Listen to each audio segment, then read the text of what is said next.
La tripulación se prepara para la transmisión. No te vayas. Puede que te pierdas el despegue. Satélite Azul. Grupo en órbita. Buenos días a nuestros seguidores y seguidoras de Código SB. Estamos acá en una edición especial y estamos con alguien muy especial. Estamos con Florencia Cariñano. Hola Flor, ¿cómo andás? Flor, ¿cómo estás? Bueno, tocaya, diputada actual de Unión por la Patria, así que bueno, vamos a tener una, espero, enriquecedora, y no dudo de que va a ser así, charla con ella. Bueno, Flor, ¿cómo estás? Bien, acá estamos. Ayer tuvimos la asunción de las nuevas autoridades del Partido Justicialista, estuvimos presentes ahí. Hoy estamos haciendo una ronda de consulta con algunos industriales, porque formo parte en el Congreso de la Nación, soy autoridad de la Comisión de Pymes. Ajá. Y como veníamos hablando fuera del aire, una de las grandes perjudicadas de este modelo económico son las pequeñas y medianas industrias, y queremos generar herramientas en el Congreso de la Nación, que son los proyectos de ley para poder ayudar en este momento tan crítico a las pequeñas y medianas industrias, que son las grandes dadoras de trabajo en la República Argentina y sobre todo en Santa Fe.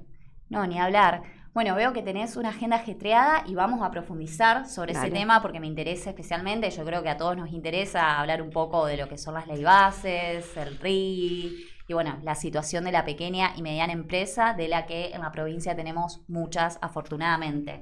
Sí. Pero bueno, quiero saber un poco de vos, ya que sos una mujer muy joven.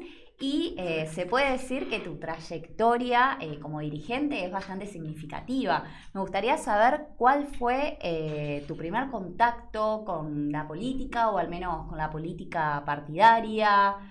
¿Cómo fue tu acercamiento? Yo empecé a trabajar en el Estado estando ya en la universidad, en la gestión de Rafael Bielsa en Cancillería, cuando apenas asume Néstor Kirchner. Me estaba recibiendo de Relaciones Internacionales y Ciencia Política. Pensaba ser diplomática, entonces ingresé en la Cancillería. Después me di cuenta que la diplomacia no es lo mío, claramente.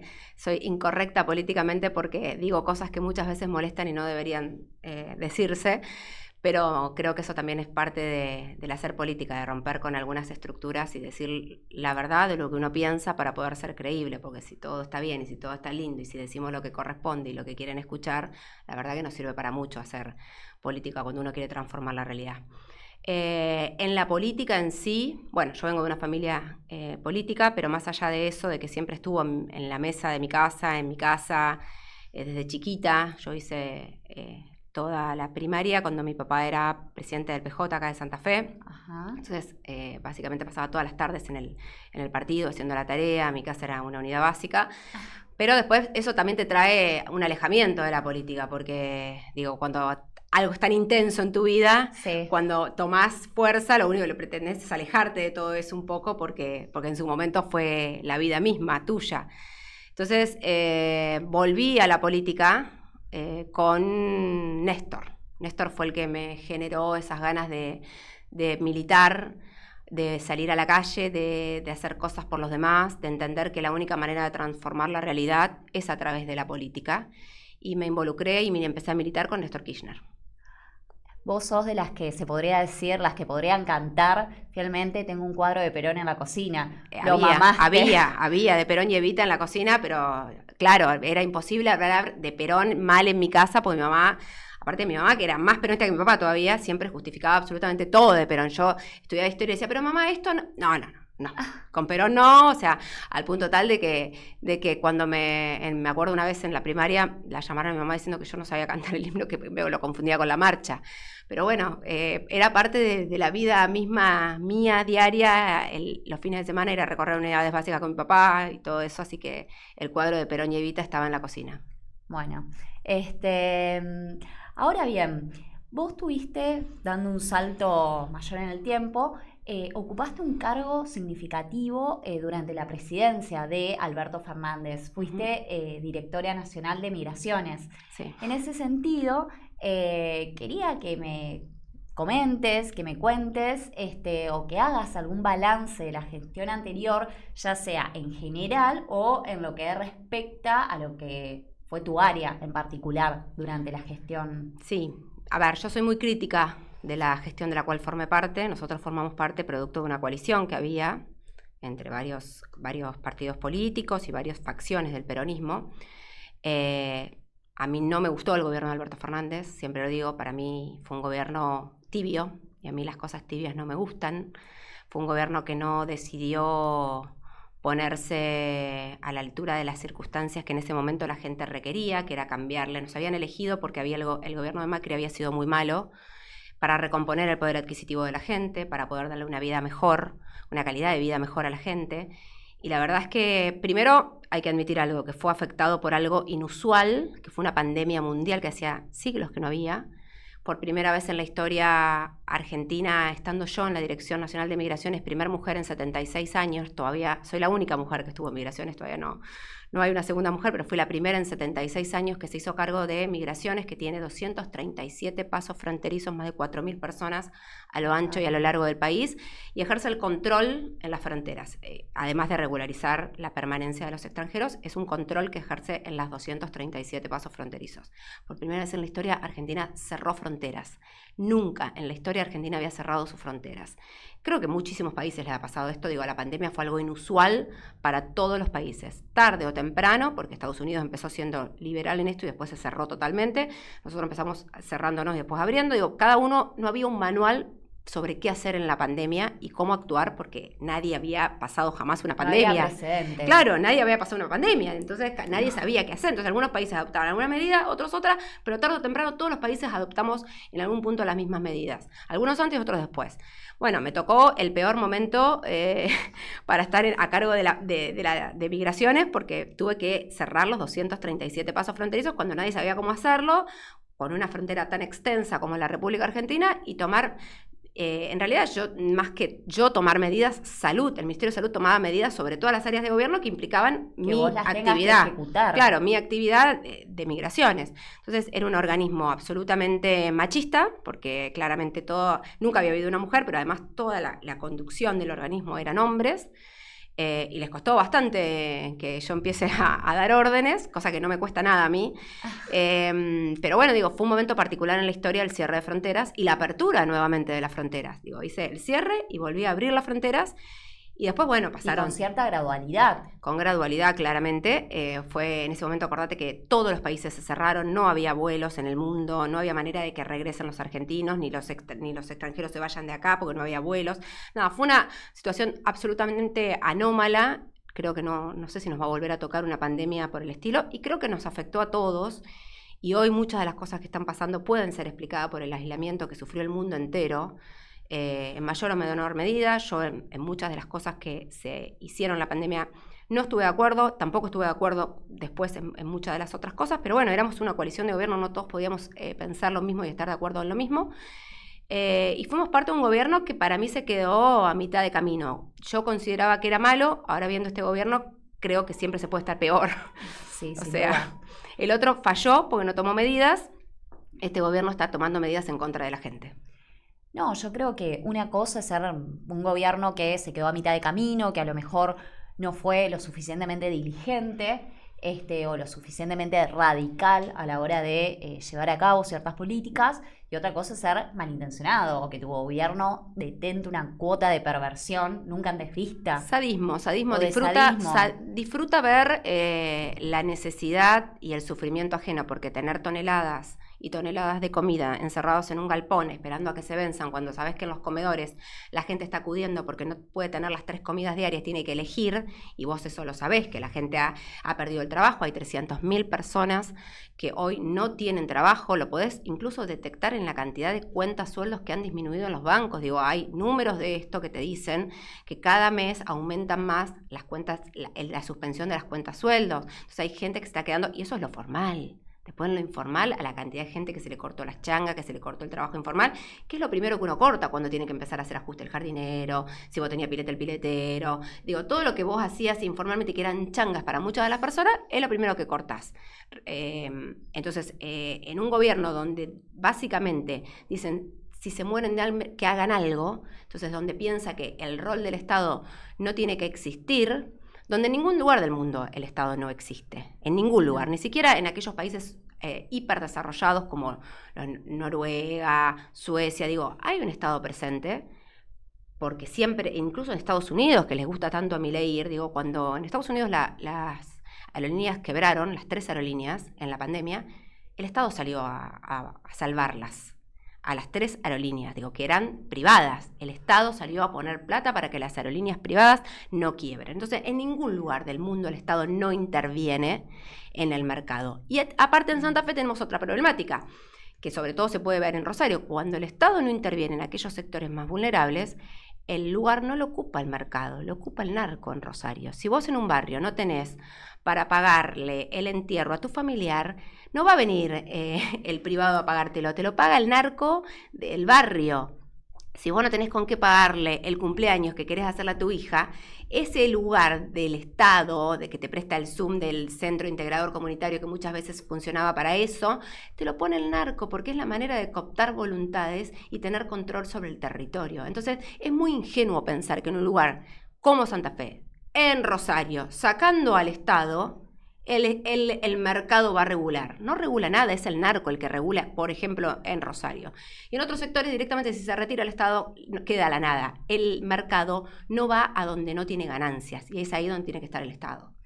Es que claramente, o sea, en los lugares donde hay ausencia de Estado emergen poderes fácticos como el narco que tienden a sustituirlo. Como siempre se dice, el caos no es un pozo, es una escalera. Entonces, ante la ausencia de Estado, ante el caos que genera eso, emergen otras figuras cuya peligrosidad, bueno, está a la vista. Y no es precisamente el mercado. Y no es precisamente el mercado, no siempre. Hay veces que sí, hay veces que no. Pero bueno, es lamentable y yo creo que en parte este gobierno habla de sacrificio, propone ajuste, propone esfuerzo a costa de que... Vos no le podés pedir esfuerzo a los jubilados, no le podés pedir esfuerzo a los docentes, no le podés pedir esfuerzo al que a duras penas llega al 20 de cada mes. No, además de que no se vislumbra horizonte, la luz no al se final vislumbra del túnel. La luz al final del túnel, tal cual, o sea, solo se propone sacrificio, pero ¿cuál es la recompensa? Pero Flor, si la ley, se habla de eso. Flor, si la ley bases te está diciendo que se va a aprobar probablemente hasta la semana que viene en el Senado y vuelva al Congreso porque hubo modificaciones, pero la ley bases el presidente la va a tener. Si la ley bases te está diciendo que le está imponiendo de nuevo ganancia a los trabajadores, aquellos que se levantan todos los días a trabajar, y le está quitando pagar ingresos brutos a los que más tienen, entonces, ¿quién está haciendo el esfuerzo? ¿Los trabajadores que empiezan a pagar ganancia y los que menos tienen dejan de pagar impuestos?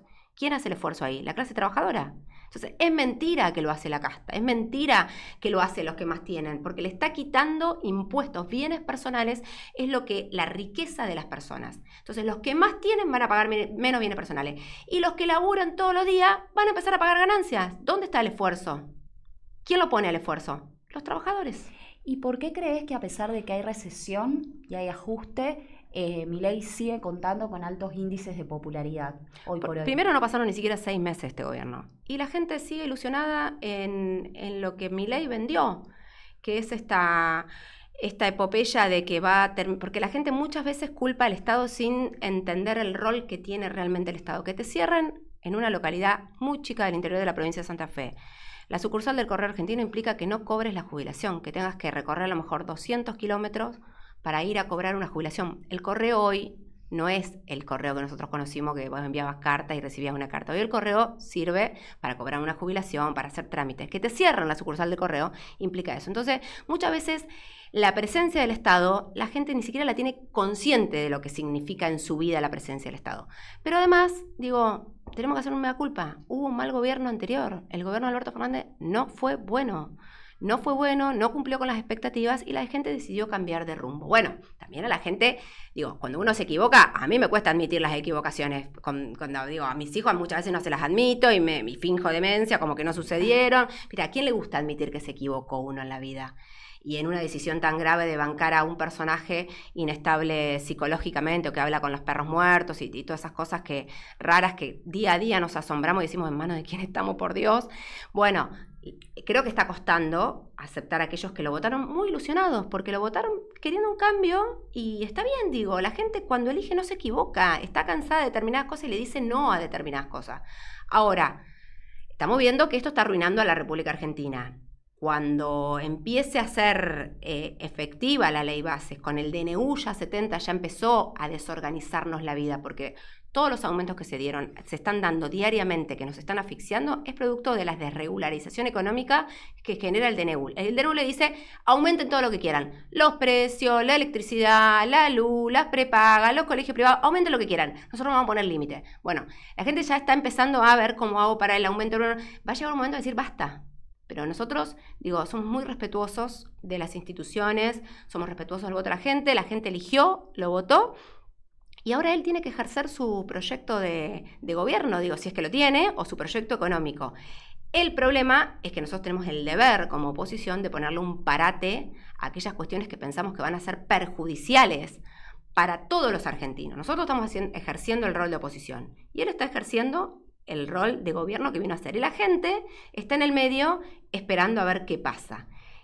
A lo mejor nos equivocamos, a lo mejor hace bien las cosas. Y en 4 años este termina siendo un buen gobierno. A lo mejor no, pero vamos a respetar los tiempos de la gente. La gente sigue estando todavía ilusionada en que votó un cambio. Bueno, hay que ver dónde nos lleva ese cambio.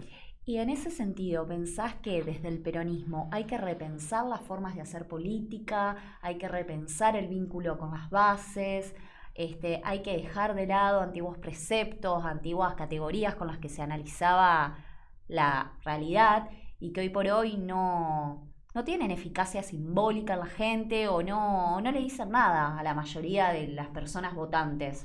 Mira, yo creo que hay que resignificar lo que es el peronismo. En mi caso, al pertenecer al partido, en nombre del peronismo han hecho muchas cosas que son imperdonables.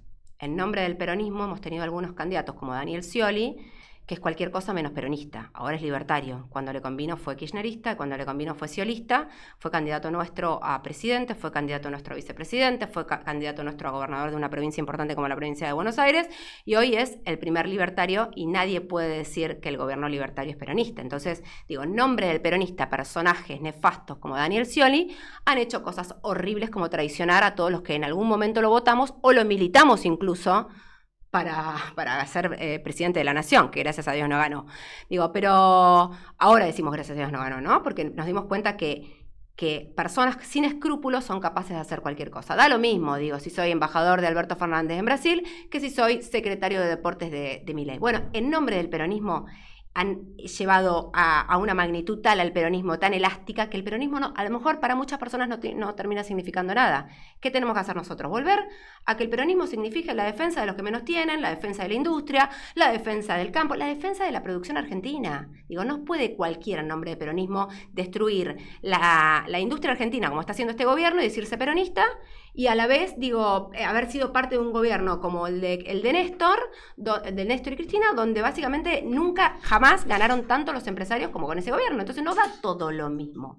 En ese contexto tenemos que volver a resignificar el peronismo y obviamente que todos los días tenemos que ponernos a pensar cómo comunicarnos con la gente. Hoy las personas no miran un programa, excepto un porcentaje ínfimo, ni yo miro, yo no miro televisión y yo hago política. Pero imagínate, ¿qué voy a pretender que otra persona vea un programa político? No, nadie mira eso. Entonces hoy las redes sociales nos atraviesan a todos. Bueno, tenemos que aprender a comunicar a través de las redes sociales. Cuesta, a mí, te digo sinceramente, no tanto el Instagram como el Twitter, pero sí el TikTok me da cierta vergüenza porque tengo, sobre todo tengo la más grande, mi hija de 11 años, que me critica todo y que me dice, eso es una vergüenza. Entonces me da vergüenza pasar vergüenza delante de ellos. Tengo un límite, ¿viste? Cuando decís, no, te dicen, haz esto en TikTok, y me digo, pero estoy al borde del ridículo. Es como una herramienta donde podés hacer el ridículo o podés comunicar, y donde no a todos le viene bien. Vos pensalo, a Milei, el TikTok le viene bien porque es una persona que tiene... Bueno, a Patricia Bullrich. Pero no sé vos la ves a Patricia Bullrich y hace el ridículo. A Milei era un personaje divertido. Y como estamos acostumbrados a que haga permanentemente el ridículo, lo ves en esa posición. Ahora un Massa, el TikTok, no sé si le va, es para personajes que están dispuestos a hacer el ridículo. Bueno, quizás la sociedad le perdió el miedo al ridículo. Quizás, todavía yo no, entonces como no me animo tanto, y como tengo hijos, me da vergüenza que mis hijos después me critiquen.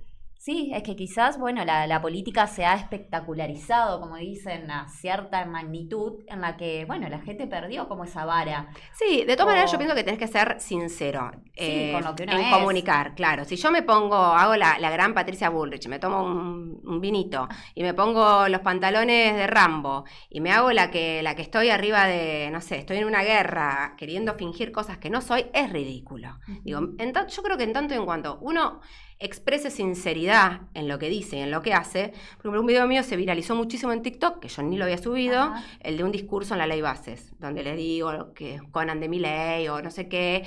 Digo, y son pedacitos, y eso...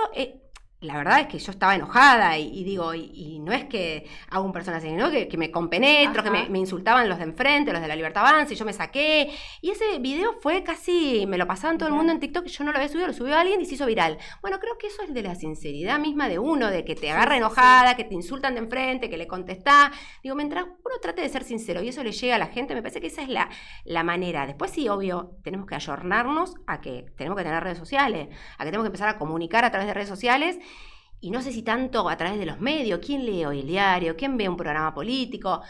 Bueno, tenemos que entender que a lo mejor es la tapa del diario y no todo lo que uno desarrolla, es la instantaneidad que decís el concepto rápido, preciso y que entra en la gente. Es difícil porque no estamos acostumbrados.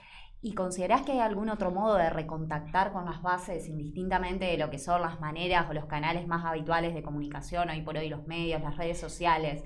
¿Considerás de que hay otros modos o de qué forma crees que se puede recontactar con las bases? No, a mí yo creo, como creo en la política y creo en esto de la cotidianidad, del estar cerca de la gente que la está pasando mal, yo creo que nada va a reemplazar la militancia en los barrios, que los compañeros estén en los lugares donde se los necesita, en los comedores, al lado de la persona, en un club que no sabe hacer un trámite, ayudándole a hacer el trámite. Esa cosa del día a día, del saber que hay compañeros que vos vas a un bar, a un club y van a estar ahí para ayudarte a ver qué te pasó con la pensión, con la jubilación, para anotarte en un programa, para ver, para ayudarte a hacer un simple trámite que para a lo mejor algunos es fácil, para otros es todo un mundo. Esa cosa diaria de estar en el barrio no la reemplaza ninguna red. Y yo creo que también es fundamental crear desde el peronismo y desde los diversos partidos políticos, espacios políticos, formas de neutralizar todos estos discursos que tienden a avasallar, a denostar la idea de política en sí. Bueno, o el hacer político, la praxis política, en el sentido de que muchas veces el peronismo yo creo que está tan asociado a canales tradicionales de hacer política que son genuinos, como vos decís, pero al estar tan denostado, yo creo que por ahí su labor va más allá, no solo tiene que ver con defender esas formas más instantáneas, más inmediatas de hacer política, sino no solo defenderlas para sí mismos, sino también en general, que no sea tan fácil denostar a la política hoy por hoy. Es que es lo más fácil, porque estigmatizar a determinadas organizaciones sociales, a los comedores. Dicen, había 200 comedores, cerramos 60 por ser... Y yo qué sé si es verdad o no, pero ya lo decís en un medio y es la posverdad, ya está, es verdad. Es la posverdad, tal cual. Y anda a discutírselo. ¿Y de dónde son esos comedores? ¿Y quiénes son? ¿Y cómo? Mostrame los nombres. Nadie dice los nombres, son 60 y ya queda la imagen de que los comedores eran truchos, que no estaba... ¿Y quién sabe si eso es verdad? O simplemente es un artilugio del gobierno provincial para no querer bajar los alimentos porque no quiere invertir en eso. Ahora, no lo vas a descubrir nunca. El tema es tirar algo en las redes, se empieza a generar el rumor y ya está, y quedó. Después sale, viste, así chiquito, al final no eran truchos, sino que estaban... Pero nadie lee el chiquito ese. No, como dicen, miente que algo quedará. Es eso, es muy difícil porque generan esta estigmatización sobre determinadas organizaciones sociales, políticas, sobre los jóvenes que hacen política, sobre todas las cosas. Porque ¿qué son? El futuro, básicamente. Que los jóvenes hagan política significa que va a haber dirigentes políticos el día de mañana que van a defender al peronismo, al socialismo, al radicalismo, y ellos son la antipolítica. Hoy creo que es la política contra la antipolítica. ¿Quién se beneficia con la antipolítica? Los grandes grupos económicos que están en Estados Unidos, en Israel, esperando que salga el RIGI, que son el régimen de grandes inversiones, para venir con más de 200 millones de dólares, porque son los que la tienen a la plata, en Argentina no hay esa plata, para venir a hacerse de recursos naturales como vaca muerta, minería y nuestro campo. ¿Qué sucede? Esos grupos económicos son los que bancaron a Milei. Milei le está devolviendo los favores a aquellos que invirtieron en él. ¿Esos grupos económicos van a dejar algo en la Argentina? No van a dejar nada. ¿Por qué? Porque no tienen la obligación de compra argentino, o sea, las pymes santafesinas, que son casi 200, que proveen a Vaca Muerta y las mineras, se van a ver absolutamente perjudicadas, si no es que van a tener que cerrar, porque todo lo que hoy le proveen esas pymes santafesinas lo van a traer de China a arancel cero. Entonces, van a destruir las pymes, no van a generar trabajo, se van a llevar los recursos naturales, no lo digo yo, lo dice la ley Bases. Y encima de todo esto, se van a llevar como en la época de la colonia, digo, va a ser no van a generar el valor agregado, que es lo que te genera el trabajo hoy. Entonces, ¿y quiénes son estos grupos económicos? Bueno, nos vamos a enterar cuando se sancione la ley base. Vamos a ver que todos los grupos que estaban interesados en venir a invertir a Argentina, hoy te dicen, no, yo hoy tengo que pagar impuestos en Argentina, no puedo. ¿Los impuestos para quién son? Para todos nosotros, porque con eso bancamos la educación pública, la seguridad, los hospitales. Estas empresas no van a pagar nada. Arancel cero durante 30 años. No hay en el mundo un régimen tan abusivo como el RIGI que se va a sancionar ahora. No tienen que comprar argentino, pueden traer todo de China, importar de China. No tienen que dejar un peso en la Argentina, se la pueden llevar. Entonces, la verdad que es un régimen de saqueo eso. Y este gobierno está legislando para, ya vimos, los que más ganan paguen menos impuestos y para que los de afuera vengan y se lleven todos los recursos. ¿Te acuerdas cuando Lilita decía, vienen por el agua, bueno, vienen por los recursos? Ahora, ¿dónde está Lilita que no lo grita? Porque está de novia, capaz. Bueno, no sé, pero este es el momento de decir, vienen por el petróleo, vienen por la minería, vienen por nuestros campos. Exacto. Y en ese sentido te quería consultar, ¿cuál considerás que va a ser el camino de la ley Bases? ¿Considerás que se va a aprobar? Si se llega a aprobar con modificaciones en el Senado, ¿puede que diputados insistan sobre la redacción originaria del proyecto? Y por otra parte, ¿se están debatiendo modificaciones? ¿Considerás que son enriquecedoras o plausibles esas modificaciones antes que nada? ¿O considerás que el proyecto de ley base se tiene que modificar de raíz o arrancar de raíz así como llegó? No, la ley base no tiene absolutamente un solo artículo que sea bueno para los argentinos ni para el sistema productivo argentino, sí para el especulativo, para los que especulan y han especulado como Toto Caputo siempre con la economía argentina.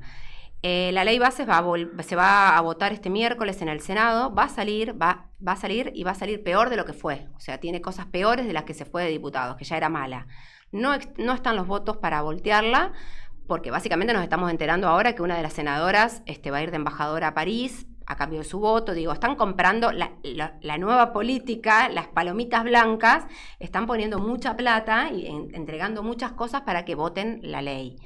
Ya vimos, senadora, se va por su voto, una embajada. Digo, bueno, así, digo... ¿Senadora de qué partido? Del Movimiento Popular Neuquino, creo que es, o algo por Neuquén, pero se va de embajadora, canjeó su voto por una embajada. Así los representan a los argentinos. Entonces, en el Senado estábamos a 4 votos. Bueno, esos 4 votos se compraron, con cosas para los gobernadores, con cosas personales para ella, como la embajada. Entonces, esa ley se va a aprobar ahí. Va a volver al Congreso, vamos a volver a dictaminar en comisión. Pero nosotros no somos mayoría en el Congreso. Somos el bloque mayoritario, pero cuando se une a la Libertad Avanza y el PRO y parte del radicalismo, que son empleados automáticos de la Libertad Avanza porque levantan la mano automáticamente, todos ellos, contra nuestros 99 votos, ganan ellos. Entonces la ley base va a salir mal, va a salir horrible como está, peor inclusive. Y una vez que sale, al otro día que salga en el boletín oficial, queda vigente. Y ahí empieza el proceso de destrucción de las pymes argentinas, la pérdida de trabajo de muchos argentinos que se van a dar cuenta realmente de lo que significó este RIGI cuando empiezan a suspenderlos o a echarlos de las pymes. Y empieza el deterioro también laboral, porque la ley de contratos de trabajo deja de ser lo que era. Hoy, básicamente, tu empleador te va a decir a vos en qué modalidad te va a tener que contratar, monotributista probablemente, no tenés más vacaciones pagas, no tenés indemnizaciones. Hay un montón de retrocesos laborales que se van a generar en esta ley, y los trabajadores van a empezar a pagar ganancias. De nuevo, vuelta del pago de ganancias, y los que más tienen van a pagar menos bienes personales. Todo eso, entre otros, el blanqueo, me había olvidado del blanqueo. Van a empezar a ingresar capitales que no sabemos de dónde vienen, que nos va a pasar lo mismo que le pasó, porque es el mismo blanqueo que le pasó a Ecuador, y que hoy Ecuador básicamente se tornó invivible porque se llenó de narcos. Una manera de decirle vengan, sin saber de dónde es, las bandas delictivas internacionales del crimen transnacional va a tener toda su plata acá. ¿Y dónde se va a instalar? Y en Rosario, ya está armado todo el mercado.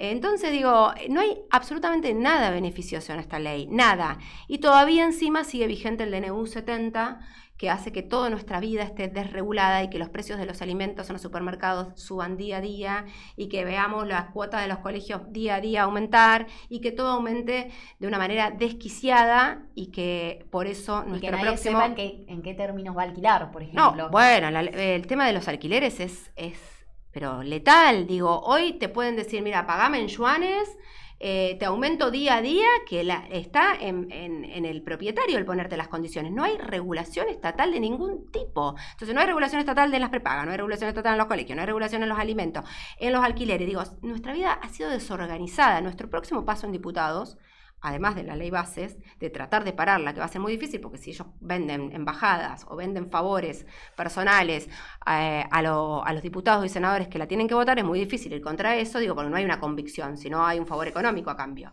Va a ser nuestro próximo paso también tratar de frenar, de bajar el DNU 70. Ya lo hizo el Senado, no lo aprobó. Si nosotros lo damos de baja en diputados, el DNU 70 se cae y toda la desregularización esta queda sin efecto. Eso era de lo que te quería consultar respecto de ese DNU, porque bueno, yo soy abogada, ejerzo la profesión y constantemente me están preguntando qué regulación respecto de los alquileres no hay. Se aplica. Y en teoría, yo pensé que al no haber finalizado todo el procedimiento de rito vinculado a que adquiera vigencia ese DNU... Está vigente. Está vigente, me decís. La vigencia del DNU es a partir de la publicación en el Boletín Oficial. Ahora, hay un trámite legislativo donde la bicameral de DNU tiene que aprobarlos, tanto en el Senado como en el Congreso. Si alguna de las dos cámaras no lo rechaza, queda vigente. Lo tienen que rechazar las dos cámaras para que el DNU caiga. O la justicia, que ya se ha expedido y ha dicho que sobre eso no va a entrar en profundidad. Entonces, lo rechazó el Senado. No basta con que lo rechace el Senado. Lo tiene que rechazar diputados para que no esté vigente. Entonces, nuestra próxima discusión ahora es tratar de juntar los votos, que los radicales, los socialistas y algunos partidos provinciales nos apoyen para poder dar de baja el nefasto DNU 70. Te consulto, hablando de los radicales y de las alianzas que se necesitan para, llevar a cabo esto que decís, de dar de baja ese DNU y para cualquier otro propósito que tengan hoy por hoy como oposición. ¿Vislumbras que se pueda dar una futura alianza con el radicalismo? En ese sentido, lo que se votó ahora en relación a las jubilaciones, a la nueva fórmula para calcular haberes, en donde tanto el peronismo / kirchnerismo y el radicalismo votaron a favor y obtuvo el miércoles media sanción. ¿Puede llegar a ser un puntapié para eso? ¿Considerás que al menos dentro del poder legislativo se podrían hoy por hoy reconfigurar las alianzas político-partidarias? Es la segunda vez que votamos en conjunto con el radicalismo, con Hacemos Coalición, que es de Pichetto, donde están los socialistas, donde hay ex-pro, ex-peronista, es una mezcla con algunos partidos provinciales, Stolbizer, Natalia de la Sota, y nosotros, hemos votado, todos nosotros hemos votado en conjunto, es la segunda vez que sucede, y a mí me parece que es la forma parlamentaria de decirle no a Milei, lo que no implica que nosotros políticamente hagamos una alianza, no, es una alianza parlamentaria para ponerle un freno a las locuras, porque el no querer aumentar la jubilación o el no querer que la jubilación emparde con la inflación es de alguien que no lo abrazaron de chico, que no tuvo abuelo, no tuvo infancia, no tuvo amor en la vida, porque querer que los viejos se caguen de hambre, explícame por qué tanta maldad. Bueno, hay partidos que todavía tienen algunos principios, como el radicalismo, el socialismo, el peronismo, que no nos importa de dónde venimos, pero que sí nos importa el decirle no a Milei, con los viejos no. Después hay otra sesión especial que vamos a tener el día 3 de julio, que es el FONIT, el financiamiento de incentivo docente, y el financiamiento de las universidades. También son dos temas importantísimos para nuestros docentes y para nuestras universidades. llamaron los radicales a sesión y nosotros vamos a bajar a colaborar con ellos, porque no importa quién llama, lo que importa es qué estamos votando, a favor de quién estamos votando. Votamos a favor de la gente en las jubilaciones de nuestros viejos y vamos a votar a favor de las universidades y del incentivo docente cuando llamen los radicales a sesión el 3 de julio. Bueno, me alegro. ¿Das al menos alguna esperanza o decís dentro del panorama que estabas pintando hace unos minutos algo medianamente alentador? Sí, es la única manera. De a poco se va condensando cierta oposición y se van estableciendo alianzas y bueno, es por esperanzador. Sí, es esperanzador que al menos en algunas cosas se puedan... Después dijo que le iba a vetar, ¿no? Después lo que pasa que fue tan contundente nuestro voto de todos estos partidos que nosotros votamos con los 2/3. Entonces, por más que la vete, vuelve, votamos con 2/3 y no la puede vetar el presidente. Hay herramientas todavía. Digo, en una democracia hay herramientas legislativas para que el presidente no cometa cualquier locura, de decir, no quiero aumentar las jubilaciones, quiero que los viejos se caguen de hambre. Bueno, el Congreso te está diciendo que votó con 2/3, lo va a volver a hacer porque incluso la izquierda que se había abstenido dijo, los 6 votos de la izquierda, 6 o 9 votos, no me acuerdo, si vuelve la ley porque la veta Milei, nosotros la vamos a votar a favor. Entonces digo... Ya empieza a establecer consenso. Ya empieza a ver, ya dejamos de tener sarna nosotros y empezamos a votar con quien sea que proponga algo justo para los argentinos. Bueno, cambiando un poco de tema, volviendo a la realidad del peronismo, ¿vislumbrás actualmente algunos liderazgos? Sí, bueno, liderazgos hay un montón, no quiero mencionar, pero porque no los quiero quemar, pero hay un montón de compañeras y compañeros jóvenes que tienen ganas de gobernar la Argentina, que se están preparando, que están gobernando otras provincias. Digo, no es el momento, me parece, para levantar la mano, faltan 3 años y medio. Lo que tenemos que hacer, los que tienen responsabilidad de gobierno, es gobernar cada una de las provincias donde están, o si somos oposición en el Congreso, estar en el Congreso, pero claramente el peronismo se está reconstruyendo, está debatiendo ideas, y vuelvo a decirte lo mismo, está reconfigurando el qué es ser peronista, no vale todo, digo. No es peronista Scioli estando en un gobierno libertario. Entonces hay que volver a darle sentido a las banderas del peronismo, porque esas banderas la gente vulnerable siempre entendió que eran las que las iban a defender, y resulta que hoy hay peronistas del otro lado, de este lado, en el PRO, en todos lados. Entonces hay que volver a decir qué es el peronismo, qué somos, a quiénes defendemos, para quién queremos gobernar. Bueno, entonces se puede ver el contexto actual como una oportunidad para hacer una suerte de detox, se podría decir. Siempre, no hay mal que por bien no venga, dice. Siempre que el peronismo ha estado en la oposición, ha sabido reconstruirse y volver a generar esperanza en la gente, pero sobre todo volver a presentarle un proyecto de país. Nosotros hemos gobernado, ha habido buenas épocas, hemos gobernado más o menos, hemos gobernado muy bien, y ahora lo que tenemos que hacer es volver a proponerle un proyecto de país que enamore, que contenga a todos aquellos que nos abandonaron en las últimas elecciones. Bueno, y te pregunto, ya que al principio hablaste de que estuviste en la asunción de las nuevas autoridades del Partido Justicialista ayer, ¿cómo lees o cómo analizás la realidad del Partido Justicialista provincial? Es un gran paso que haya habido una lista de unidad, que hayan participado muchísimos sectores del peronismo. Es difícil ponerse de acuerdo en una lista de unidad, pero el peronismo santafesino lo logró, entonces me parece que es un buen puntapié para de ahora en más volver a reconstruir el partido y poner otras caras, recorrer la provincia, volver a reconstruir en muchos departamentos, las departamentales, ir casa por casa, barrio por barrio, generar actividades, contener a la militancia, pero sobre todo volver a generar nueva militancia, que es lo que necesitamos. Volver a llenar ese gran edificio que está no solo acá, digo, sino que las distintas. Sí, esta es la sede central, pero lo importante es poder recorrer toda la provincia y volver a enamorar a los que eran peronistas o se fueron del peronismo en Reconquista, en Vera, en San Lorenzo. Digo, hay una tarea muy grande que tiene el presidente del partido por delante, que es volver a poner de pie al Partido Justicialista y en este caso ser oposición al gobierno provincial y ser oposición al gobierno nacional. Bueno, Flor, no te robo más tiempo, sé que tu agenda es ajetreada y que tenés que volver a debatir con la gente de las pymes de la provincia. Bueno, la verdad que fue un gusto, un placer compartir con vos. Igualmente. Gracias por haber venido. Nos veremos. Gracias. Nos estamos viendo.